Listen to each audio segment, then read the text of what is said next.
Parte 6 do livro Emmanuel. A decadência intelectual dos tempos modernos. Pesam sobre os corações atribulados da terra amargas apreensões com respeito ao fatalismo da guerra. E, infelizmente, ninguém poderá calcular a extensão dos movimentos que se preparam, objetivando a luta do porvir. A Europa moderna não representa a vanguarda da cultura dos povos. E é fácil estabelecer-se um estudo analítico da sua situação à pura decadência intelectual depois da catástrofe de 1914 até 1918. Profunda pobreza intelectual.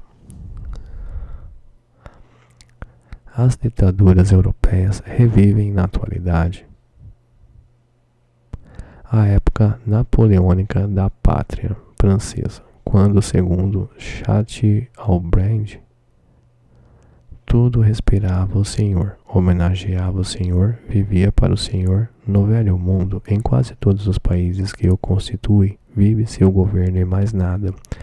O livro, a escola, o jornal, a oficina são núcleos de recepção do pensamento dos maiores ditadores que o mundo ha conhecido. A imprensa, manietada pelas medidas draconianas, não pode criar o cooperativismo intelectual das classes e das administrações.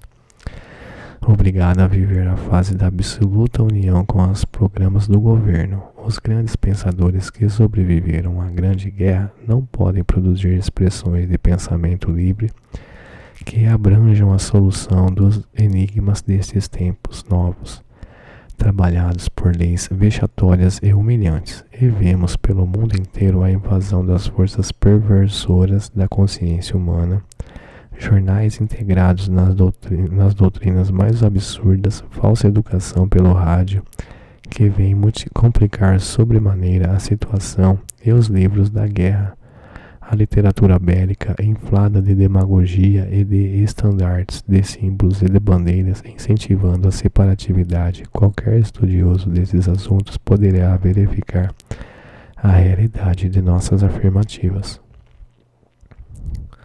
Os homens nessa fase de preparação armamentista vivem uma época de profunda pobreza intelectual. O porvir há de falar aos pósteros dessas calamidades dolorosas. O mundo chegou a uma fase evolutiva em que é preciso encarar-se de frente à questão da fraternidade humana para resolvê-la com justiça. Ditaduras e problemas econômicos. Os governos fortes, fatores da decadência espiritual dos povos, que guardavam consigo a vanguarda evolutiva do mundo, não podem trazer solução satisfatória aos problemas profundos que vos interessam. Afigura-se-nos que a função das ditaduras é preparar as reações incendiárias das coletividades.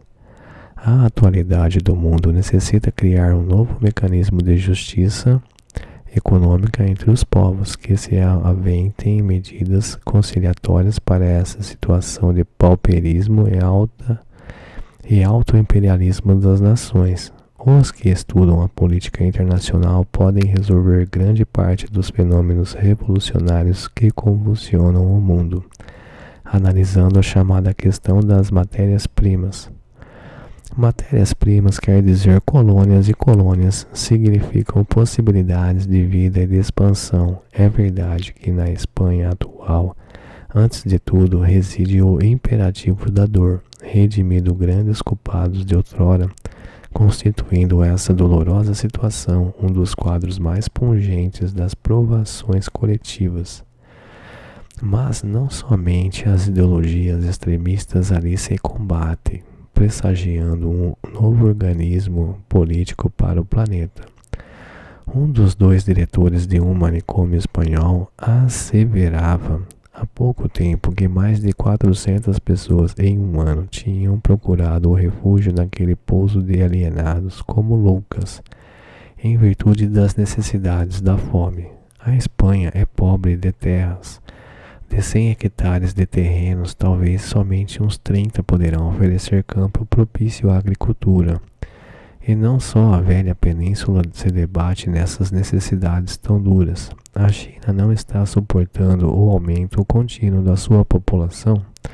O Japão se vem fortificando para poder nutrir o seu povo. A Polônia estuda um projeto de colocar na África ou na América mais de 5 milhões de criaturas que a sua possibilidade econômica não comporta.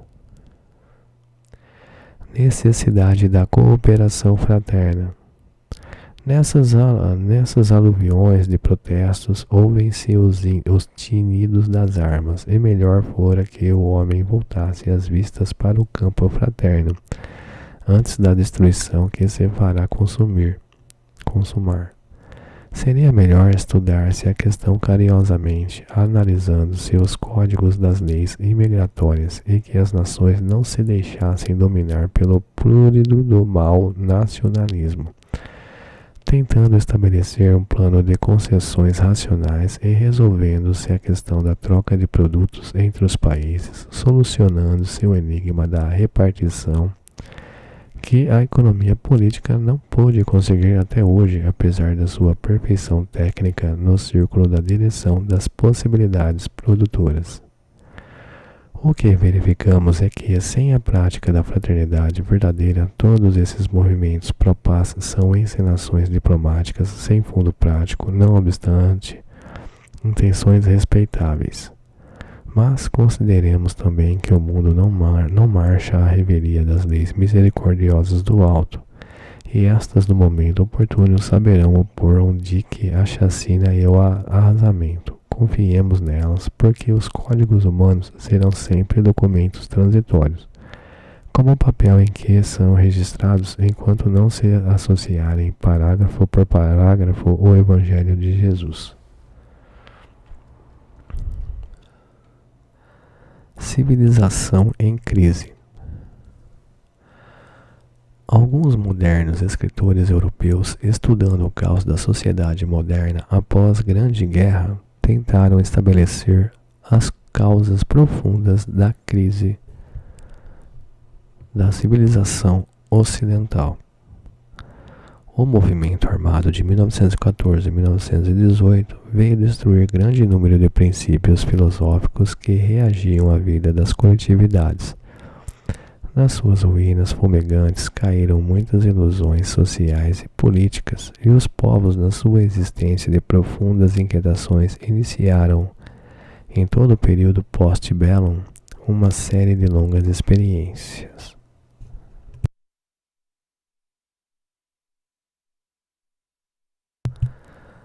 Fase de experimentações. A civilização ocidental está em crise. Os observadores e os sociólogos trazem para o amontoado de várias considerações o resultado dos seus estudos. Alguns proclamam que toda civilização tem a fragilidade de uma vida. Outros aventam hipóteses mais ou menos aceitáveis.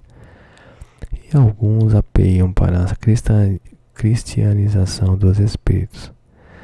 Estes últimos estão acertados em seus pareceres, todavia não no sentido de um retorno à Idade Média, a preponderância da pradaria, a disseminação dos princípios católico-romanos, mas no de organizar de fato no mundo um espírito cristão sobre a base do Evangelho.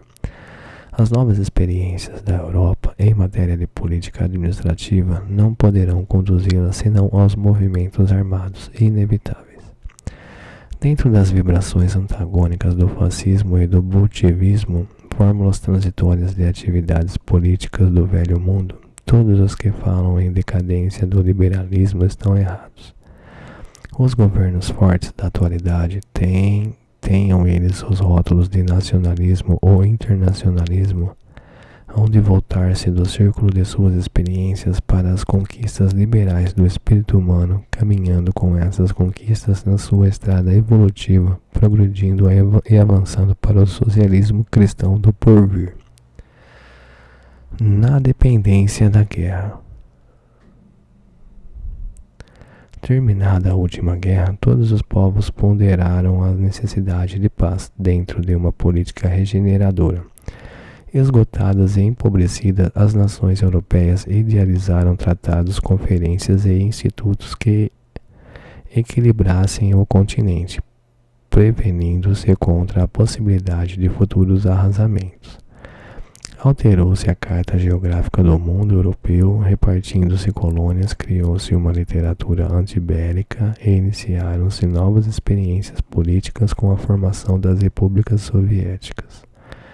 Mas a verdade é que, trabalhando na sombra para as lutas do porvir, é quando, depois de anos a fio de conversações diplomáticas e de citações de determinados artigos dos supostos estatutos da tranquilidade coletiva, caíram os sonhos de um desarmamento geral e diminuíram em eficácia os processos da Sociedade de Genebra. O mundo viu, aterrado, aumentar os efetivos das forças armadas de todas as nações. Vê-se mais que nunca que toda a vida no Ocidente depende da guerra. Milhares de operários têm suas atividades postas ao serviço da manufatura das armas homicidas.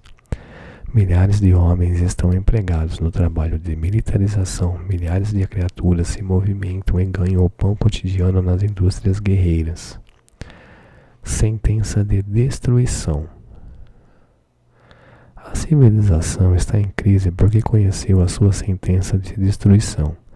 A guerra, no seu mecanismo industrial, econômico e político, é imprescindível e inevitável. Comunismo e fascismo, nas suas oposições ideológicas, só poderão apressá-la.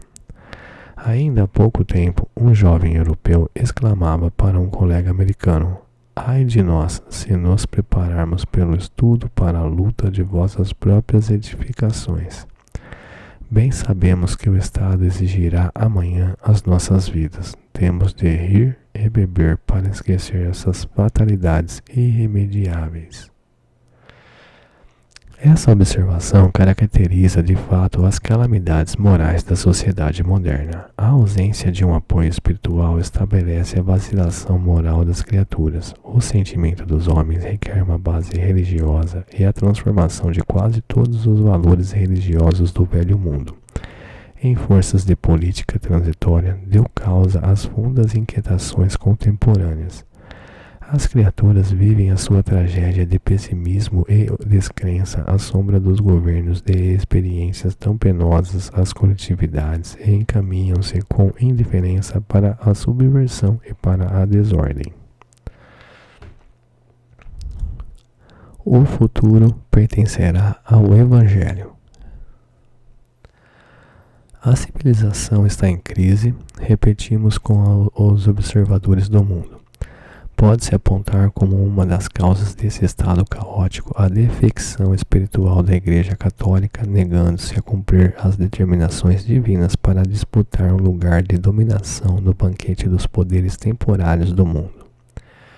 Se houvesse mantido a sua posição espiritual, fortificando as almas no seu longo caminho evolutivo como mediadora entre o céu e a terra, as transições sociais inevitáveis não seriam tão penosas para a geração do século XX. A estabilidade da civilização ocidental, sua evolução para o socialismo de Jesus, dependiam da fidelidade da Igreja Católica aos princípios cristãos, mas a Igreja negou-se ao cumprimento de sua grandiosa missão espiritual e o resultado temo-lo na desesperação das almas humanas. Em face dos problemas transcendentes da vida, a luta está travada, a civilização em crise, organizada para a guerra e vivendo para a guerra, há de cair inevitavelmente, mas o futuro nascerá dos seus escombros para ver seu novo ciclo da humanidade, sem os extremismos antirraciais na época gloriosa da justiça econômica. Não duvidemos dentro de nossa certeza incontestável. O porvir humano pertence à vitória do Evangelho. Fluidos materiais e fluidos espirituais. Primeiro, serão os fluidos correntes de eletrônicos? Segundo, serão essas correntes de duas naturezas, uma para atuar sobre a matéria e a outra sobre o espírito preso a essa matéria? Terceiro, a corrente espiritual será formada pelas ondas eletrônicas? Quarto, o eletrônico da corrente espiritual será o mesmo da corrente material? Primeiro, a ciência terrestre classifica o eletrônico como a derradeira unidade da matéria, descarga elétrica negativa. No mundo do infinitesimal, porém, temos um caminho ilimitado e progressivo a percorrer. O homem, diante da incapacidade de sua estrutura em face da sua zona sensorial limitada, não consegue ir além no labirinto de segredos do microcosmo, e para que nos façamos entendidos, não podemos convir convosco em que os fluidos, de um modo geral, sejam correntes de eletrônicos.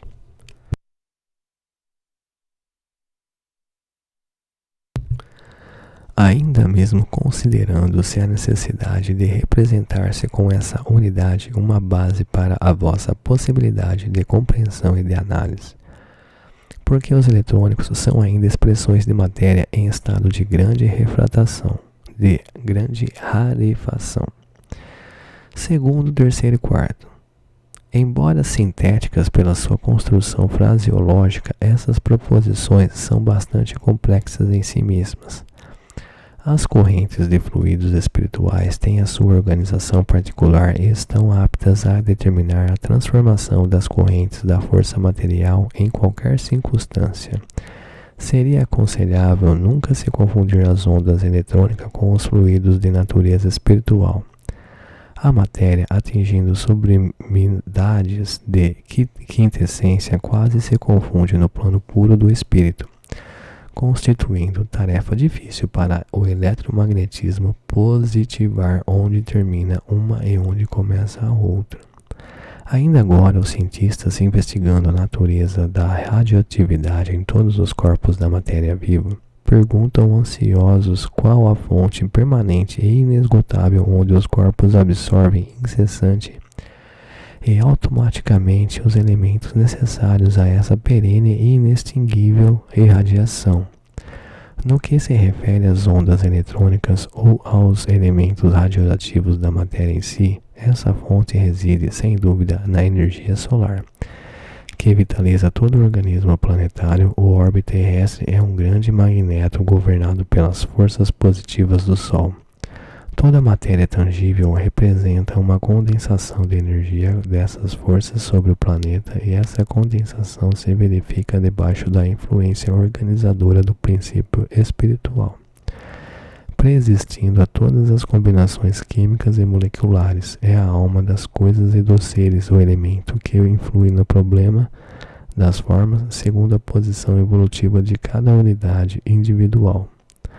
Todas as correntes eletrônicas, portanto, ou ondas de matéria rarefeita, são elementos subordinados a correntes de fluidos ou vibrações espirituais. Aquelas são os instrumentos passivos, estas as forças ativas e renovadoras do universo.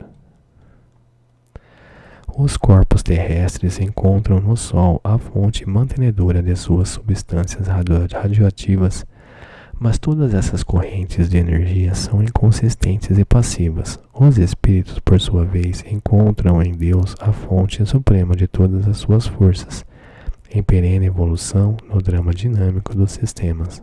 As correntes fluídicas do mundo espiritual são, pois, vibrações da alma consciente, dentro da sua gloriosa imortalidade.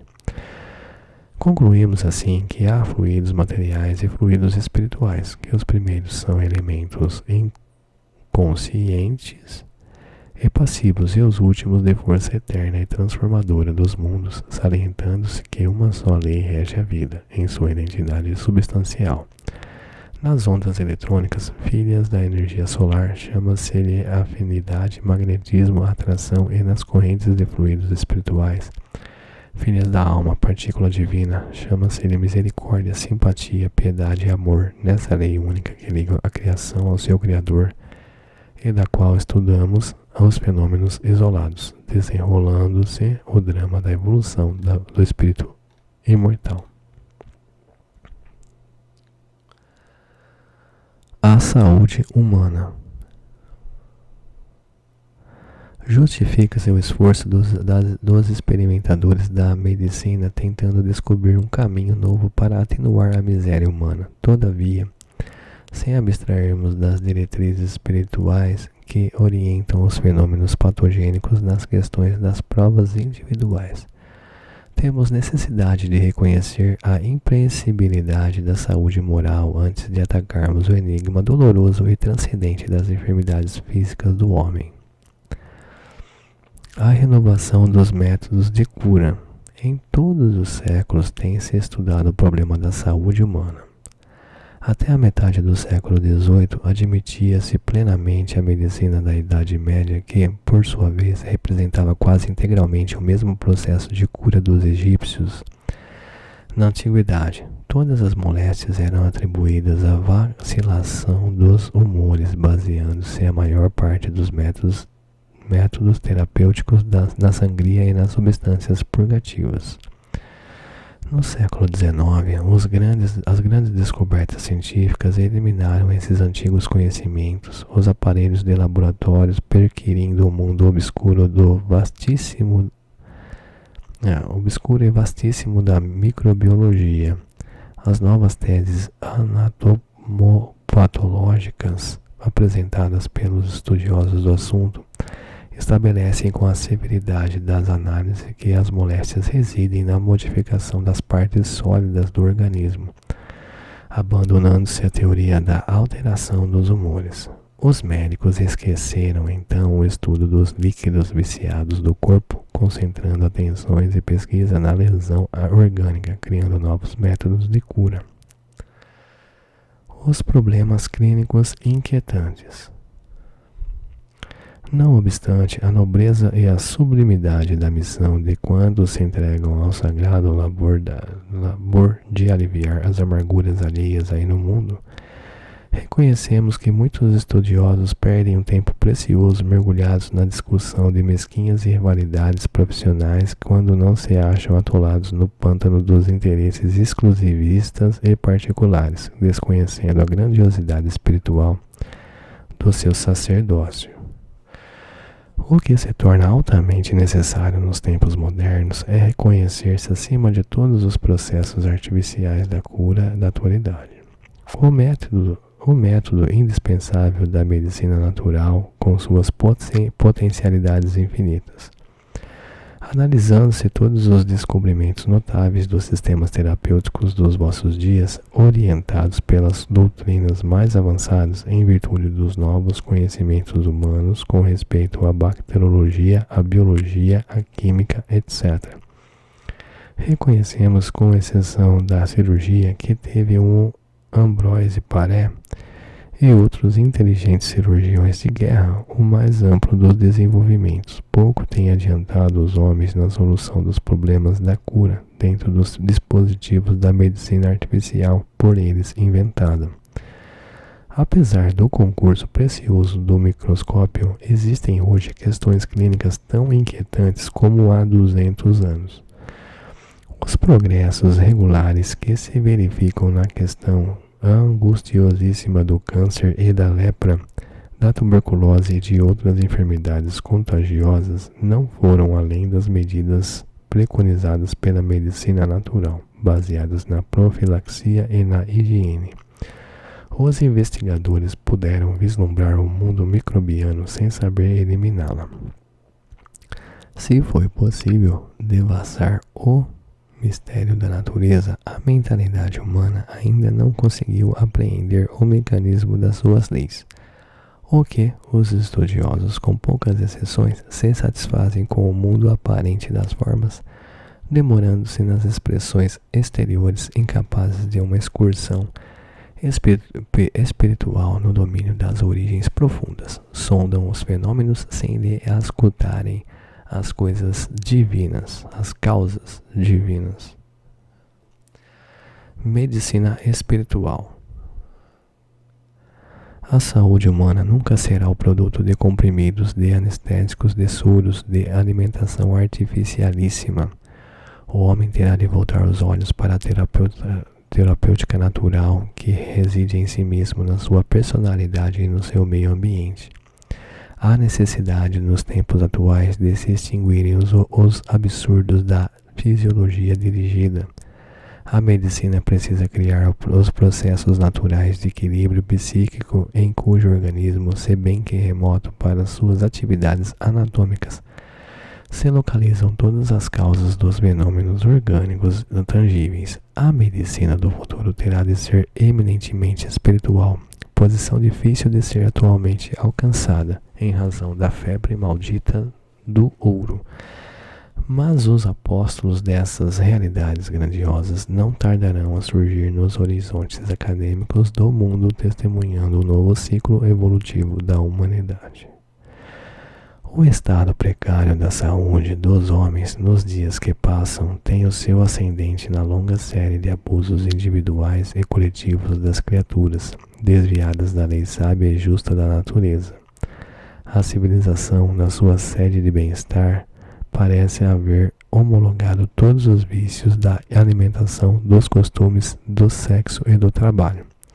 Todavia, os homens caminham para as mais profundas sínteses espirituais. A máquina que estabeleceu tanta miséria no mundo, suprimindo o operário e intensificando a facilidade da produção, há de trazer igualmente uma nova concepção da civilização que multiplicou os requintes do gosto humano, complicando os problemas de saúde, há de ensinar às criaturas a maneira de viverem em harmonia com a natureza. O mundo marcha para a síntese. Marcha-se para a síntese e não deve causar surpresa a ninguém a minha assertiva de que não vos achais na época em que a ciência prática da vida vos ensinará o método do equilíbrio perfeito em matéria de saúde. Os corpos humanos serão alimentados segundo as suas necessidades especiais, sem dispêndio excessivo de energias orgânicas. As proteínas, os hidratos de carbono e as gorduras que constituem as matérias-primas para a produção de calorias necessárias à conservação do vosso corpo e que representam o celeiro das economias físicas do vosso organismo, não serão tomadas de maneira a prejudicar o metabolismo, estabelecendo dessa forma uma harmonia perfeita no complexo celular da vossa personalidade tangível. Harmonia essa que perdurará até o fenômeno da desencarnação.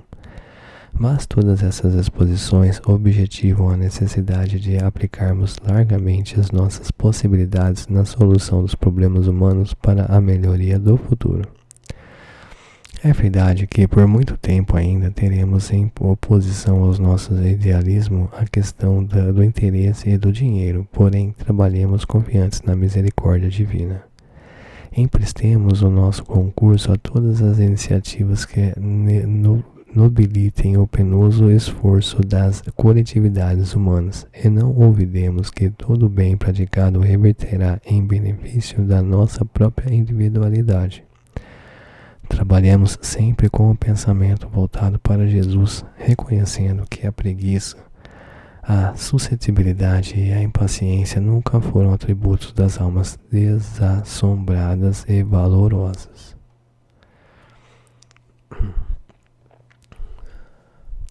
O corpo espiritual. De todos os fenômenos da vida, o que se apresentam ao raio visual da ciência humana, mantenedores do seu entretenimento, são os da assimilação e da desassimilação. Todavia, os que afetam mais particularmente a percepção do homem não são os da atividade vital em si mesma, consubstanciados nas síntese orgânicas assimiladoras, mas justamente os fenômenos da morte. É um axioma fisiológico a extinção das células que constituem o suporte de todas as manifestações, e apenas fazeis geralmente uma ideia da vida por intermédio desses movimentos destruidores. A vida corporal, expressão da morte. Quando no homem ou nos irracionais um gesto se opera, a natureza determina o desaparecimento de certa percentagem de substância da economia vital.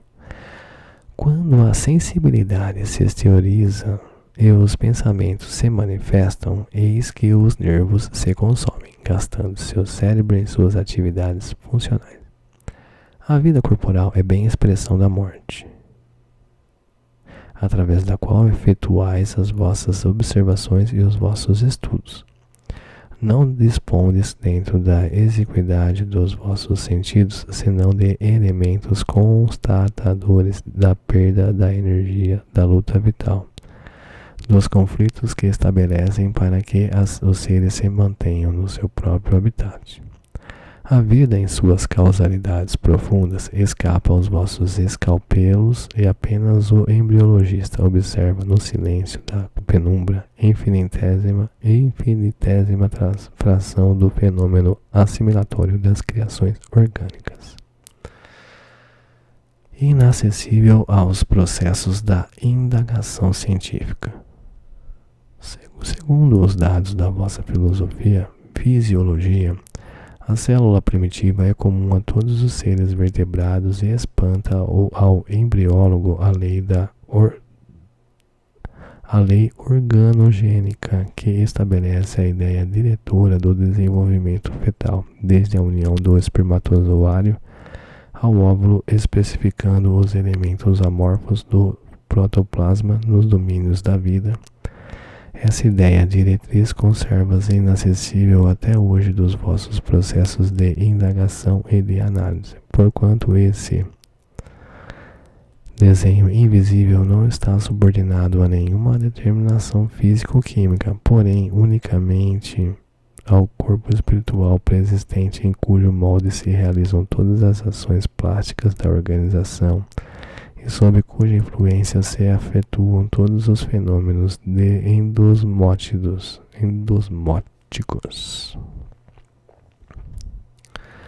O organismo fluídico, caracterizado por seus elementos imutáveis, é o assimilador das forças protoplasmáticas, o mantenedor da aglutinação molecular que organiza as configurações típicas de cada espécie, incorporando-se átomo por átomo a matéria do germe e dirigindo-a segundo a sua natureza particular.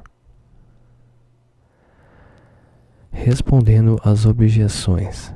Algumas objeções científicas têm sido apresentadas à teoria irrefutável do corpo espiritual preexistente, destacando-se entre elas, por mais digna de exame, a hereditariedade, a qual somente deve ser ponderável sob o ponto de vista fisiológico.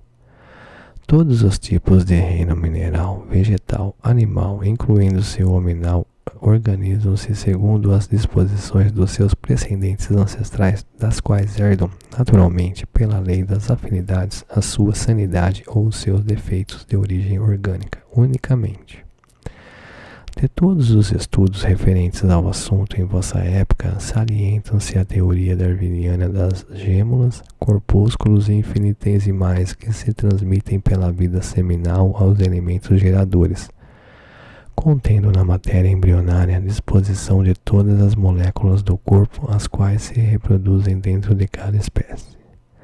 A maioria das moléstias, inclusive a dipsomania, é transmissível, porém isso não implica um fatalismo biológico que engendre o infortúnio dos seres, porque inúmeros espíritos, em traçando o mapa do seu destino, buscam, com escolher determinado instrumento, alargar suas possibilidades de triunfo sobre a matéria, como um fato decorrente das severas leis morais, que, como no ambiente terrestre, prevalecem no mundo espiritual, o que não nos cabe discutir neste estudo. Não obstante, a preponderância dos fatores físicos nas funções procriadoras é totalmente inaceitável e descabido o atavismo psicológico, hipótese aventada pelos desconhecedores da profunda independência da individualidade espiritual. Hipótese que é aventada pelos desconhecedores da profunda independência da individualidade espiritual. Está repetindo aqui. Hipótese que reveste a matéria de poderes que nunca ela possuiu em sua condição de passividade característica. Reconhecendo-se, pois, a veracidade da argumentação de quantos aceitam a hereditariedade fisiológica nos fenômenos da procriação, representando cada ser ou organismo que provém por filiação, afastemos a hipótese da hereditariedade psicológica, porquanto espiritualmente temos a considerar apenas ao lado da influência ambiente a afinidade sentimental. Através dos escaminhos do universo orgânico. De todas as funções gerais que caracterizam os seres viventes, somente os fenômenos de nutrição podem ser estudados pela perquisição científica. E mesmo assim, imperfeitamente, há uma força inerente aos corpos organizados que mantém coesas as personalidades celulares, sustentando-se dentro das particularidades de cada órgão, presidindo aos fenômenos partenogenéticos de sua evolução, substituindo através da segmentação quantas delas se consomem nas secreções glandulares no trabalho mantenedor da atividade orgânica. Essa força é o que denominais princípio vital, essência fundamental que regula a existência das células vivas e na qual elas se banham constantemente, encontrando assim a sua necessária nutrição, força que se encontra esparsa por todos os escaninhos do universo orgânico, combinada às substâncias minerais, azotadas e temárias, operando os atos nutritivos de todas as moléculas. O princípio vital é o agente entre o corpo espiritual, fonte de energia e da vontade, e a matéria passiva inerente às faculdades superiores do espírito, que o adapta segundo as forças cósmicas que constituem as leis físicas de cada plano da existência, proporcionando essa adaptação às suas necessidades intrínsecas. Essa força ativa e regeneradora, de cujo enfraquecimento decorre a ausência de tônus vital, precursor da destruição orgânica, é simplesmente a ação criadora e plasmadora do corpo espiritual sobre os elementos físicos. E aqui encerro a sexta parte. Até a próxima.